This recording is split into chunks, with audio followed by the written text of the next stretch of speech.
Hello friends, in this video lecture we are going to discuss epiphagus. This epiphagus remedy is very good for the headache. We will cover it in detail. So the common name is beech drop. Epiphagus a remedy for sick, neurasthenic and nervous headache.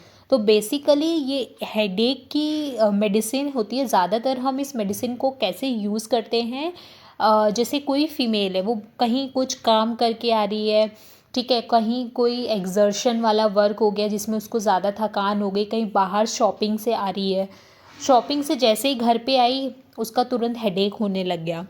So then the medicine will be epiphegus. ठीक है, तो shopping करके आया कोई और headache हो रहा है तो कौन सी मेडिसिन होगी? एपीफेगस. अब हम इसको रीड करते हैं. A remedy for sick, neurasthenic and nervous headache, especially in women, brought on or aggravated by exertion, shopping, etc. Tongue coating, yellow, bitter taste.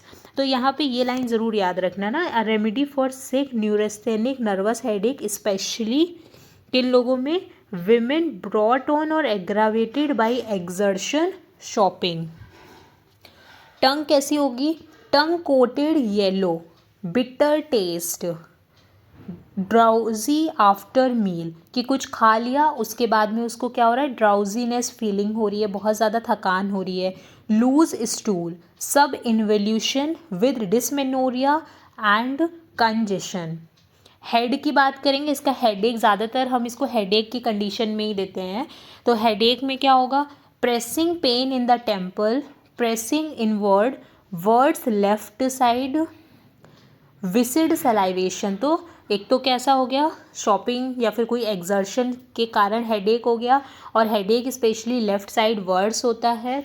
उसके साथ साथ सलाइवेशन कैसा होता है? विसिड सलाइवेशन होता है.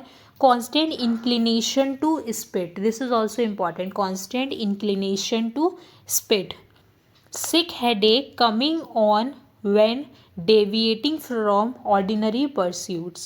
Headache from nerve tire caused by mental or physical exhaustion preceded by hunger. तो तुमको ज़्यादा यही याद रखना है. Headache from nerve tire caused by mental or physical exhaustion preceded by hunger. Next modalities की बात करेंगे. Words from working in open air, better from sleep. Okay. Relationship में compare iris millefolium, sanguinaria, fagus, beechnut. Headache and salivation. Beechnut में क्या होता है? Headache and salivation. Swelling in the mouth, dread of water. Dose की बात करेंगे तो 1st to 30th potency. ठीक है, तो एपीफेगस को इसको याद रखना हेडेक के लिए. अगर बहुत ज़्यादा एग्जॉर्शन हो गया, ठीक है, एग्जर्शन हो गया, या बाहर से कहीं शॉपिंग करके कोई फीमेल आती है उसका हेडेक हो गया, लेफ़्ट साइड वर्ड्स होता है, बेटर स्लीप से होता है, then epiphegus will be the remedy. Thank you so much.